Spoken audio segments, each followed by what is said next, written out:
नमस्कार, मैं हूं राहुल कुमार और आप देख रहे हैं मेरा यूट्यूब चैनल राहुल रेडियो से। स्वागत है। आज फिर आया हूं एक न्यू इंटरेस्टिंग कहानी के लेकर।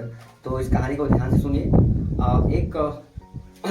एक ऋषि के 3 शिष्य होते हैं और तीनों बड़ा ही बुद्धिमान, बहुत ही योगशाली और बहुत ही शक्तिशाली होते हैं। और उस ऋषि का एक पुत्री होती है और उसका पुत्री तीनों से प्रेम करते हैं, क्योंकि तीनों शिष्य योग होते हैं, तीनों बुद्धिमान हैं, तीनों काबिलियत है।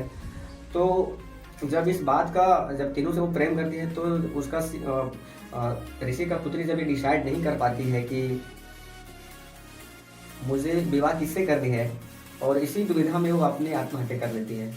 आत्महत्या करने के बाद एक शिष्य है कि उसका लाश के पास बैठ जाता है कि हम जिससे प्यार करते थे वो इस दुनिया से चली गई है, मुझे कुछ नहीं करना है दुनिया में, बस मुझे इसके साथ बैठ के अपना जीवन बिता देनी है। दूसरा शिष्य को जब ये पता चलता है कि आत्महत्या कर लिया है तो वो कुछ साधुओं को ढूंढते रहते हैं। जो भारत देश में कुछ ऐसे साधु होते हैं जो मृत्यु को जीवन दान देते हैं, उनके पास वो ढूंढने लगते हैं और वो मंत्र सीखने के लिए चले जाते हैं।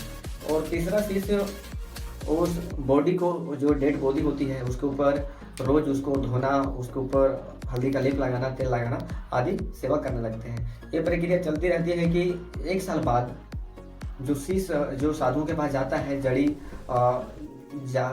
जीवन दान देने वाला मंत्र सीख कर आता है और उसे जीवन दान देता है। जीवन दान देने के बाद तीनों दावेदार फिर खड़े हो जाते हैं शादी के लिए। शादी करने के बाद फिर खड़े हो जाते हैं तो ये काफ़ी टफ पॉइंट होती है कि शादी किससे किया जाए, क्योंकि तीनों योग हैं।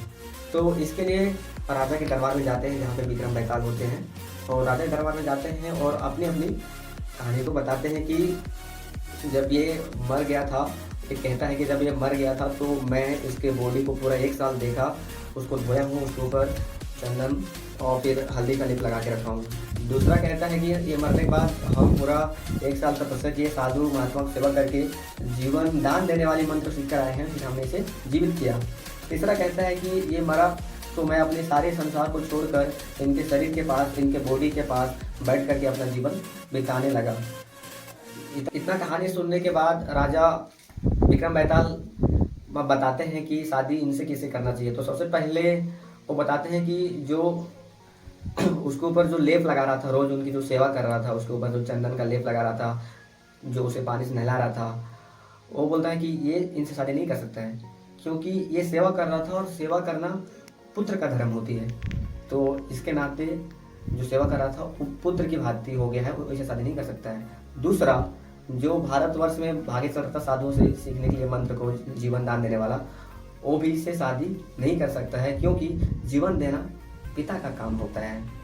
तीसरा, जो इसके शरीर, जो डेड बॉडी थी, उसके सामने बैठ के अपन जीवन गुजार रहा था, वो सच्ची हकदार है शादी करने का, क्योंकि जीवन को दांव पे लगाना, अपने जीवन को ही कसौटी पे लगा देना, प्यार की यही कसौटी है, प्यार का यही असूल है।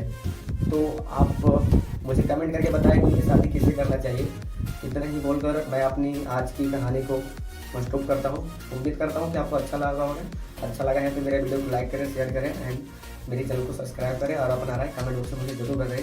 इन्हीं के साथ आपका विशेष बहुत बहुत धन्यवाद।